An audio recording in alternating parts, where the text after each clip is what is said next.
Ya, pemirsa, kehadiran calon perseorangan dalam Pilkada DKI Jakarta menjadi sebuah keniscayaan bagi demokrasi Indonesia. Ketika kemudian Ahok maju menjadi calon perseorangan dengan teman Ahok, dalam proses tersebut kemudian sudah mulai muncul banyak survei yang mengatakan bahwa Ahok masih mengungguli survei, dan ada juga mengatakan bahwa PDIP menemui beberapa masyarakat yang kemudian ditemui oleh elit PDIP bahwa mengatakan Gubernur Basuki Cahayapurnama tidak diinginkan lagi kemudian memimpin Jakarta. Apakah benar survei kemudian ini datanya valid? Karena kemudian Ahok pada saat ditanya tidak mengerti juga kemudian siapa yang kemudian ditemui para elit PDIP tersebut kemudian bisa mengatakan bahwa mereka tidak menginginkan lagi nih Pak Gembong bahwa Ahok ingin menjadi pemimpin Jakarta lagi. Makasih Mbak. Jadi begini, ketika 28 anggota DPRD DKI Jakarta melakukan reses ke daerah pemilihannya masing-masing, sekaligus partai memberikan tugas titipan dalam rangka melihat respon masyarakat terhadap calon pemimpin 5 tahun ke depan. Hasil dari reses yang dilakukan oleh teman-teman untuk mengunjungi dapilnya masing-masing, seperti disampaikan oleh Pak Bambang Deha bahwa 80% warga yang dikunjungi itu mengatakan tidak. Kenapa tidak? Yang dipertanyakan oleh warga adalah mereka menagih janji kepada pemerintahan Jokowi Ahok saat itu adalah dalam konteks memberikan pelayanan kepada warga Jakarta. Misalkan bahwa saat itu janjinya Pak Jokowi Ahok itu adalah ingin menata Jakarta tetapi tidak melakukan penggusuran. Lah akhir-akhir yang terjadi kan penggusuran masif di mana-mana.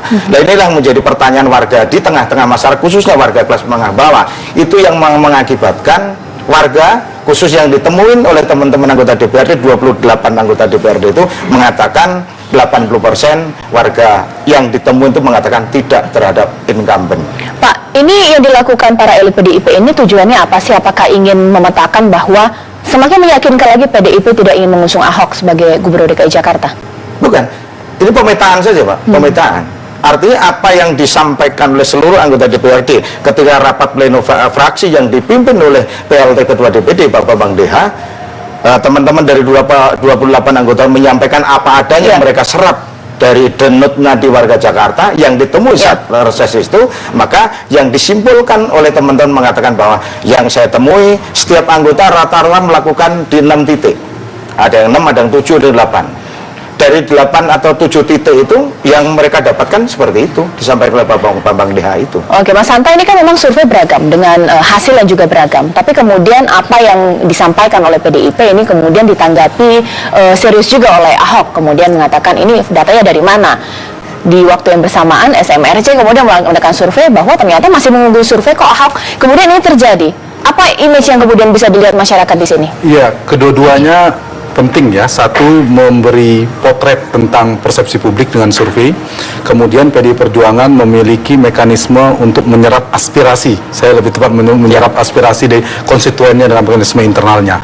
Nah, dari kedua hal ini, kalau saya membaca PDIP membuat semacam ini adalah ingin menegaskan posisi tawar saja. Jadi posisi tawar itu begini, kalau Pak Ahok sebenarnya tidak hanya Pak Ahok loh kira-kira yang calon kami ada calon lain, dan ternyata konstituen kami tidak sepenuhnya ke Pak Ahok dan sebagainya, dan kalau nggak ada Ahok kami bisa lain. Padahal jangan-jangan PDIP memang pengen Ahok sebenarnya. Ini caranya. Tapi sebaliknya Pak Ahok juga begitu, mengatakan ya kalau PDIP nggak dukung saya, dia bisa dengan pengusaha KTP, ada teman Ahok, sudah ada partai lain. Padahal jangan-jangan Pak Ahoknya berharap PDIP dukung Pak Ahok sebenarnya. Mereka itu gitu. Jadi sama-sama persoalannya bukan biasanya partai dan figur itu ketidakcocokan kandidat. Kalau PDI Perjuangan ini, kalau misalnya Ahok mau dengan sistem internal, silakan saya diklarifikasi benar atau tidak. Sebenarnya PDIP pengen Ahok, kalau saya membaca ada statement pengen Ahok asal Ahok mendaftar melalui mekanisme PDI Perjuangan. Sementara kan Ahok belum tentu mau melalui tidak mendaftar juga, dan itu posisinya di situ, mau ketemunya di mana. Ahok mengatakan pengen maju tapi agak sedikit ragu juga bisa tidak dengan jalur non partai, tapi sebenarnya sudah ada Golkar, sudah ada Nasdem, sudah ada Hanura sebenarnya. Tapi di sisi yang lain yang saya baca masih butuh PD Perjuangan juga sebagai pemenang di DKI dan seterusnya di DPRD, butuh untuk setelah menjadi gubernur dan sebagainya. Jadi dua ini simpul ini sebenarnya dua-duanya yang saya istilahkan benci tapi rindu. Nah, yang jadi korban kasihan di luar. Di luar konstelasi ini para kandidat yang sudah mendaftarkan PDIP menjadi tersandera gara-gara belum klop di sini. Bagaimana ceritanya kalau tiba-tiba PDIP mendukung si A akhirnya? Itu kan karena pelarian cinta karena ditolak tidak cocok dengan Ahok, lalu terpaksa muncul nama si A. Kasihan yang di sini. Karena itu harus ada ketegasan segera dari PDIP yang ditunggu publik menurut saya. Begitu juga dari Ahoknya. Nah, kekuatan dari calon perseorangan adalah si calon tersebut harus susah payah untuk menjaring massa. Kemudian PDIP melakukan survei bahwa ternyata di masa ini ada loh yang nggak ingin Ahok kemudian memimpin lagi DKI Jakarta. Bagaimana kemudian teman Ahok menanggapinya? Namun sesaat lagi pemirsa tetaplah di Apa Kabar Indonesia Malam Akhir Pekan. Ya, pengamat mengatakan Ahok maju sebagai DKI 1, basis masanya sudah jelas. 1 juta KTP lewat teman Ahok, apalagi kemudian kita perdebatkan lagi. Namun kemudian survei yang dilakukan oleh PDIP, ternyata masyarakat banyak yang nggak setuju kalau Ahok kemudian muncul lagi menjadi pemimpin DKI Jakarta. Gimana tuh? Populasi pemilih DKI jumlahnya lebih besar dari 1 juta KTP yang telah kita kumpulkan. Demikian juga lebih besar dari pemilih PDIP gitu. Nah, ya tentunya dengan masing-masing mekanisme begitu ya, kita hargai apa yang telah dilakukan oleh PDIP dalam rangka proses mencari figur yang itu akan didukung oleh PDIP, baik itu secara internal lewat kepengurusan maupun kemudian bertemu dengan konstituen seperti yang sudah dijabarkan tadi. Tapi sekali lagi tentu masing-masing ini punya apa namanya tempatnya begitu ya, punya porsinya. Karena pemilih DKI Jakarta bukan hanya pemilih PDIP, bukan hanya orang-orang yang mengumpulkan KTP kepada kami, jauh lebih besar dari itu jumlahnya. Tapi dengan survei yang dilakukan PDIP ini menjadi warning nggak sih bahwa ternyata teman Ahok harus keluar lagi dari zona aman 1 juta. Dia harus kemudian menjaring suara-suara lainnya bahwa ada yang masih belum percaya untuk Ahok maju lagi menjadi gubernur. Pasti itu akan dilakukan ketika nanti masa kontestasi real itu sudah masuk kita semua ke sana. Kita masuk ke gelanggang, otomatis kan kita harus apa namanya Pak Ahok dan calon wakilnya nanti harus meyakinkan populasi pemilih DKI Jakarta lebih dari 50%. Sedangkan KTP 1 juta itu kan belum sampai 50%. Jadi kita memang harus bekerja keras lagi ke depan, jauh lebih keras ketimbang mengumpulkan KTP untuk memenangkan Pak Ahok. Ya, di tengah dengan proses ini, kita tahu bahwa pemirsa kemarin Presiden Joko Widodo bertemu dengan Ketua Umum PDIP, Ibu Megawati Soekarno Putri, meskipun dan mengatakan ini merupakan wujud silaturahmi yang dilakukan oleh Presiden, tapi kita tidak tahu kemudian apa yang kemudian benar-benar terjadi di dalamnya. Ini dia informasi untuk Anda.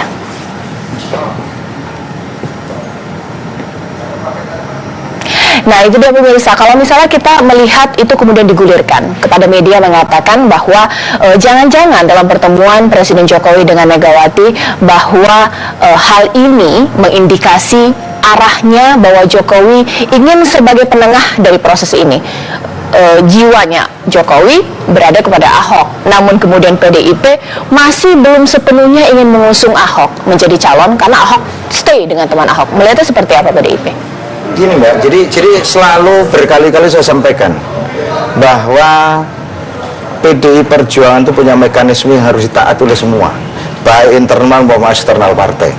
Sehingga dengan demikian prosesnya harus tetap berjalan sebagaimana yang tertuang dalam SK DPP nomor 31A tahun 2011. SK tahun 2011 sampai hari ini berlaku, artinya SK itu memberikan ruang kepada baik eksternal maupun internal untuk sama-sama berkiprah di PDI Perjuangan. Nah, tentunya dalam kesempatan ini seperti saya sampaikan juga kepada Pak Ahok, kalau beliau ingin mendapatkan dukungan dari PDI Perjuangan, ya tentunya beliau harus mengikuti mekanisme yang ada di PDI Perjuangan. Itu saja sebetulnya. Baik, kalau misalnya kita lihat juga beberapa waktu lalu Ibu Risma kemudian bukan maju, maksudnya diundang datang ke Jakarta, katanya ngomongin tanaman. Tapi ini ada indikasi nggak sih kemudian memang sudah mulai jelas nih kelihatan bahwa PDIP seakan-akan ingin mengujungkan 6 calon katanya sudah dikantongi, tapi kemudian agak lebih juga memberikan ruang untuk Ahok kemudian mendekat ke PDIP. Ini ada beberapa mekanisme yang sekarang masih ada. Mekanisme begini. Ada mekanisme pendaftaran, ada mekanisme pengusulan, ada mekanisme yang terakhir, yaitu mekanisme penugasan. Penugasan hanya berlaku untuk kader internal partai. Kemudian pengusulan itu juga berlaku internal partai yang diusung melalui pengurus-pengurus kita di bawah. Seperti kita ketahui bersama bahwa DKI Jakarta memunculkan 2 nama yang diusulkan oleh kader kita di bawah, yaitu Pak Boy dan Pak Jarod. Inilah kader yang diusulkan dari bawah. Nah, dari sisi pendaftaran kita sudah mendapatkan pendaftar sebanyak 40 orang saat itu.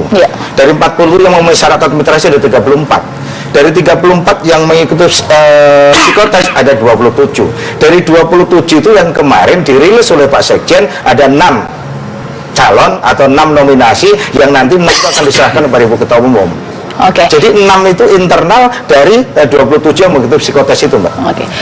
Dalam proses politik, Mas Hanto, kita lihat ini menjadi sesuatu yang biasa ya. Partai politik masih mencari-cari, kemudian masih menentukan siapa yang kemudian dicalonkan. Ahok juga masih belum firm antara kemudian maju lewat teman Ahok atau kemudian partai politik. Tapi masyarakat melihatnya ada inkonsistensi nih dari partai politik dan dari calon perseorangan tersebut. Betul. Yang akan dibaca begitu. Kalau misalnya PD Perjuangan tegas mengatakan harus mekanismenya Ahok boleh maju, tetapi harus melalui jalur mekanisme internal PD Perjuangan. Tapi kalau ujungnya nanti ini kan semakin ujungnya misalnya ternyata dukung Pak Ahok juga melalui jalur non partai, itu inkonsistensi PD Perjuangan yang selalu mengusung ini partai ideologis. Ibu Mega konsisten 10 tahun tidak mau dalam kekuasaan sampai akhir Pak SBY tidak bergabung. Nah, ini anti klimaks. Ternyata PD Perjuangan ya agak sulit untuk memegang. Itu satu hal. Pak Ahok juga begitu. Satu hal ingin membangun ya partisipasi dari masyarakat teman Ahok yang perlu diapresiasi dan sebagainya. Tapi ternyata ujung-ujungnya orang bilang partai juga yang dukung. Nah, ini kan soal 2 hal kalau saya membaca. Komunikasi sudah jalan. Soal marwah politik, political pride. Jadi soal harga diri politik nih, dua-duanya bertahan. Yang kedua saham politik barangkali. Kan berbeda. Yang siapa yang ngusung itu kan penting. Nah, 2 hal inilah yang menurut saya harus harus ada titik temu ya di antara keduanya. Kalau memang tidak, PD Perjuangan tadi ketika Bapak bilang mengatakan bahwa sudah lama ya disampaikan salah satu mekanisme ada penugasan. Sepanjang ada pintu masuk melalui penugasan ini, bacaan saya yakin PD Perjuangan sebenarnya menyiapkan pintu buat Pak Ahok. Kalau sejak awal itu spesial. Kalau saya baca itu buat Pak Ahok sebenarnya. Orang pengen Pak Ahok sebenarnya. Cuma mau nggak Ahok lewat PD Perjuangan. Tapi kalau PD Perjuangan tegas mengatakan yang tidak terdaftar melalui komunisme internal tidak mungkin masuk. Berarti Ahok sudah selesai. Nah, kalau posisi Presiden Jokowi kemudian menemui Ibu Megawati, bagaimana kemudian Jokowi menanggapi hal ini? Sebelum Anda jawab, saya luruskan dulu. Jadi penugasan hanya berlaku untuk internal partai, hanya berlaku. Jadi untuk bisa kan kader partai hanya, jadi namanya penugasan hanya berlaku untuk kader internal partai. Sementara Ahok kan bukan kader. Maka yang satu lagi tadi pendaftaran hanya pendaftaran, pengusulan. Nah, itu pengusulan buat Pak Ahok berarti ya. Itu. Di tengah proses ini kemudian terjadi, ada kemudian Jokowi yang kemudian menemui Ibu Megawati. Kita tahu bahwa Jokowi dekat kepada Ahok dan juga dekat kepada Ibu Megawati. Menjadi penengah yang baik nggak sih untuk masalah ini? Ya, sebenarnya tergantung. Kalau Pak Jokowi sebagai pribadi boleh-boleh saja, tapi sebagai presiden menurut saya ya kurang tepat juga. Nah, tapi ini politik. Tapi yang penting begini, kalau pertemuan itu dibaca silaturahmi sawalan bisa, kemudian juga bisa bicara reshuffle, bisa bicara soal ini dan seterusnya. Tapi ini ujungnya pertemuan-pertemuan semacam ini yang dibaca publik tadi seperti saya katakan soal konsistensi.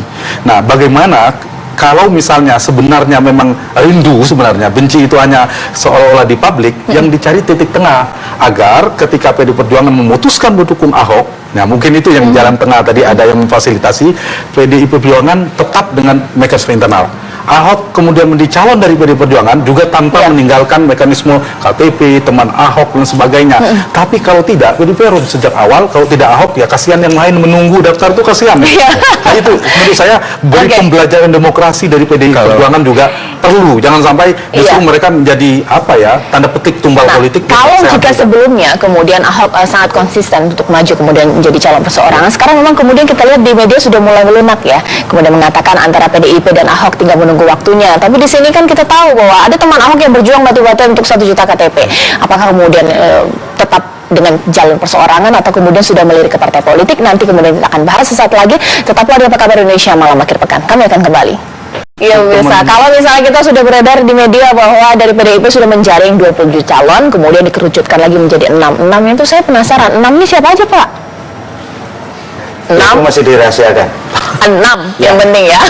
Yang pasti Pak Sekjen sudah merilis ada 6. Dirahasiakan karena memang ada atau jangan-jangan ini nggak ada, Pak? Oh, ada lah. Ahok jadi jangan-jangan 1 sampai 6. Bukan. 6 itu pasti ada. Daftar. Dari 27 itu keluar 6. Nggak ada Pak Ahok Gitu di situ. Nggak ada Pak Ahok. Itu di luar Pak Ahok, di luar Bu Risma dan yang lain-lain. Bagaimana kemudian ada proses yang sudah dilewati, akan tetapi jika kemudian hak prerogatif dari Ketua Umum menentukan, jika ya Ahok kemudian ada kekecewaan dari yang kemudian sudah melalui proses panjang. Enggak lah, karena itu hak prerogatif itu diberikan oleh Kongres. Jadi Kongres memberikan keleluasan kepada Ketua Umum, diberikan hak prerogatif untuk menentukan kebijakan-kebijakan bersifat strategis. Nah pertanyaannya, tentunya DPP sudah mengkalkulasi apakah DKI Jakarta masuk kategori strategis, yaitu DPP lah yang tahu persis. Baik. Kan begitu. Pak Gembong, sebenarnya tujuan dari untuk Pilkada DKI, PDIP ini lebih memilih apa sih? Ingin menjadi pemenang atau tetap kepada fungsinya sebagai partai politik dengan mengusung, bukan kemudian mendukung calon? Ya dua-duanya pasti. Dua-duanya. Tidak bisa memilih di antara itu semua. Sebagai partai politik, kita ingin mempertahankan kekuasaan yang sekarang kita peroleh. Kemudian yang kedua, peran dan fungsi partai politik tentunya harus kita maksimalkan. Kan gitu loh. Jadi dua-duanya nggak bisa dipisah-pisah dalam konteks kepartean. Karena bagaimanapun juga, kalau kita memaksimalkan peran partai politik, sementara kita juga nggak megang kekuasaan, ya nggak maksimal juga. Apa yang bisa kita perbuat untuk kepentingan rakyat Jakarta ketika kami ada di luar, kan begitu? Baik, nah itu dia Mas Hanta, bahwa ini menjadi pertaruhan luar biasa bagi PDIP jika kemudian partai pemenang kemudian kalah dalam Pilkada DKI, ini menjadi presiden yang buruk juga untuk sebuah partai politik. Tapi di lain pihak dia kan hakikatnya kan sebagai pengusung, bukan kemudian pendukung calon perseorangan. Ya itu kegalauan PDI Perjuangan itu di sana menurut saya. Satu sisi ingin menunjukkan dari sisi komitmen, konsistensi ideologi dan sebagainya, tetapi di sisi yang lain politik itu kan bicara kalkulasi politik realistis. Dari sisi itu kalau tidak ada figur yang bisa unggul katakanlah, itu kan agak menjadi galau juga bagi Perjuangan. Mungkin hitungannya Pak Ahok, maunya Pak Ahok, tapi belum ketemu kliknya itu, dan belum ketemu dengan mekanisme di internal tadi. Jadi menurut saya PDI Perjuangan harus mempertimbangkan itu, mempertimbangkan soal pembelajaran demokrasi harus juga penting. Mekanisme internal ini kan semakin kabur, jadi meskipun ada 3 tadi apa? Pengusulan untuk Ahok mungkin, kemudian penugasan untuk Bu Risma, kemudian lain yang 6 dirahasiakan tadi. Apalagi dirahasiakan ini kan. Nah, ini yang menurut saya harus dipertimbangkan oleh PDI Perjuangan juga untuk konteks dukungan ini. Kalkulasi realistis satu sisi, di sisi yang lain ingin membangun komitmen tentang partai yang ideologis dan sebagainya. Tapi kalau dilihat dari pembelahan pendukung PDI Perjuangan, memang banyak sebenarnya mendukung Pak Ahok. Nah, itu ada kalkulasi-kalkulasi yang ada pertimbangan. Di sisi yang lain juga Pak Ahok sejak awal membangun piranti ya, mesin relawan, teman Ahok dengan 1 juta KTP dan sebagainya, itu juga bisa anti klimaks ketika tiba-tiba misalnya, meskipun itu mekanisme pilihan ada 2. Nah, ini yang menurut saya kepentingan rakyat Jakarta itu adalah terpilih pemimpin yang terbaik. Ini kan bicara tentang mereka mencari mekanisme. PDI Perjuangan kewajibannya adalah sebagai partai politik menghadirkan calon gubernur terbaik secara kualitas. Siapa namanya kita tidak tahu, terserah. Begitu juga teman-teman Ahok, teman Ahok ketika dengan pirantinya itu juga mengusul Pak Ahok juga punya tujuan yang sama. Nah, yang terpenting bagi rakyat Jakarta adalah satu, mekanisme prosesnya dilakukan secara terbuka, secara transparan dan sebagainya. Di pemilihan nanti menu-menu yang tersedia itu ya menu yang berkualitas. Itu yang penting ya, soal konsistensi tadi satu lagi. Baik, ini juga pertanyaan, jika kemudian Ahok maju didukung oleh partai politik, apakah teman Ahok kemudian selesai dengan begitu saja? Kita pertama, sebelum menjawab ke sana, saya ingatkan tentang konsistensi tadi, bahwa kita, teman Ahok ini didirikan sejak awal dengan satu tujuan untuk tetap mempertahankan Pak Ahok bisa memimpin Jakarta pada periode berikutnya. Karena kita yakin Pak Ahok adalah pemimpin yang dibutuhkan di DKI Jakarta. Nah, itu adalah komitmen dan tujuan awal kita.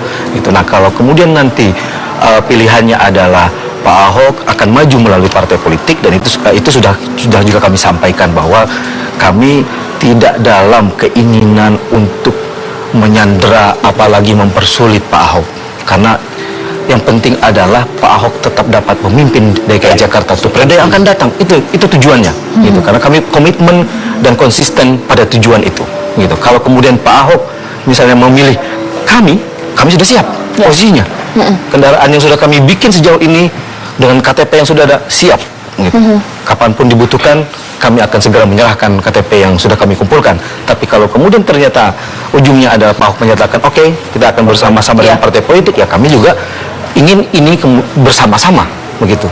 Apa yang telah kami lakukan ini bisa dikomunikasikan dan diperkuat kembali dengan kekuatan partai politik sehingga target yang dicapai ya bisa terrealisir, begitu kira-kira. Tapi agak anehnya memang di partai politik ya, tugas partai politik itu rekrutmen politik salah satunya. Itu dia. Dan ada dua jalur non partai ini adalah jalur alternatif. Agak lucu memang kalau kemudian ujung-ujungnya partai yang tadi menyampaikan kita ada mekanisme, ujung-ujungnya mendukung jalur alternatif. Nah ini yang mungkin yang perlu jadi catatan. Kalau itu substansinya oke ya saya pikir.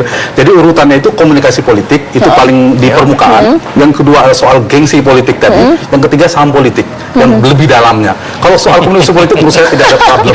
Baik, nanti lebih lanjut lagi dalam dialog ini masih akan kita bahas sesaat lagi. Tetaplah di Apa Kabar Indonesia Malam Akhir Pekan. Pemirsa, ketika partai politik sudah mulai melirik calon perseorangan, publik pasti bertanya, rekrutmen politik seperti apa yang dilakukan partai politik? Seakan-akan partai politik kehabisan calon untuk kemudian menyaingi Ahok, dipilih untuk menyaingi Ahok. Enggak juga lah, kan begini Mbak, mekanisme yang berjalan itu dalam rangka penguatan peran partai politik kan. Peran partai politik adalah untuk rekrutmen kemudian menempatkan. Ini fungsi partai politik di PDI Perjuangan saat ini sedang kita perankan.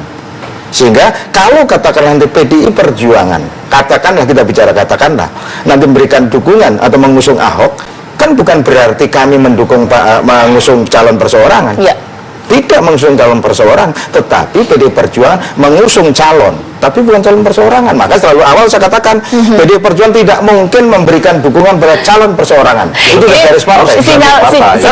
Sinyalmen, jangan-jangan Pak Ahok memang kemudian bisa jadi muncul atau mungkin maju bukan dengan jalur perseorangan, tapi lewat partai politik. Iya, sangat mungkin. Apalagi tadi teman Ahok juga nggak masalah kan. Sebenarnya udah titik temu. Tinggal sebenarnya dikunci. Kalau saya lihat sekarang di Pak Ahok. Bukan di PDI Perjuangan. PDI Perjuangan menunggu. Kita siap menunggu Pak Ahok. Sebenarnya Pak Dan Ahok, ini menyerahkan. Cuma saya kasihan yang 6 nama yang disimpan tadi. Jadi jelas nasibnya. Nah, sebenarnya PDI Perjuangan mau Pak Ahok sudah siap. Tinggal Pak Ahok sekarang mau atau tidak jalur partai. Kalau Pak Ahok mau jalur partai, sudah PDI Perjuangan, Golkar, Hanura dan Nasdem akan mendukung Pak Ahok jalur partai politik. Tapi kalau Pak Ahok tetap dengan jalur non partai atau perseorangan, nah itu masalahnya di sana. Itu kalau kita lihat dari jalur, sekedar jalur. Tapi mungkin ada juga soal kesepakatan politik lain. Ya mungkin yang perlu pasti ada kesepakatan politik karena ini politik kan kompromi di titik tengah seperti apa. Tapi kalau misalnya kita melihat yang paling penting adalah masyarakat pemilih melihat kontestasi yang terjadi ini antara partai politik calon perseorangan, ini presiden yang baik nggak sih untuk Ahok sendiri? Menurut saya gini ya, mungkin Pak Ahoknya melihatnya ini hanya pilihan ya, proses.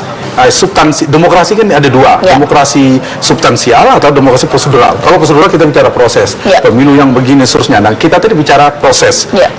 Secara substansial adalah bagaimana proses ini berhasil menghadirkan pemimpin terbaik. Setelah siapa? Nanti ada pilihan rakyat Jakarta, pilihan terbaik yang betul-betul secara integritas, kapabilitas dan sebagainya. Itu kan substansinya. Nah, soal pilihannya semua punya jalur. Kalau jalur non partai perseorangan itu konsesional, diatur oleh konstitusi. Partai politik juga konsesional. Cuma tadi ada catatan, ada pembelajaran demokrasi di partai politik. Partai politik punya tugas rekrutmen politik. Bagaimana dia mau melakukan seleksi, proses seleksi di partai. Jadi sebelum election itu ada selection. Nah, selection di PDIP ini, mohon maaf saya harus katakan yang agak kurang jelasnya di sini. Nah, itu yang harus ditegaskan. Kalau Pak Ahoknya sudah itu ya jelas, tinggal itu di situ sebenarnya. Baik. Terima kasih Pak Gembong, terima kasih Mas Anton dan terima kasih Mas Andi ya. Kita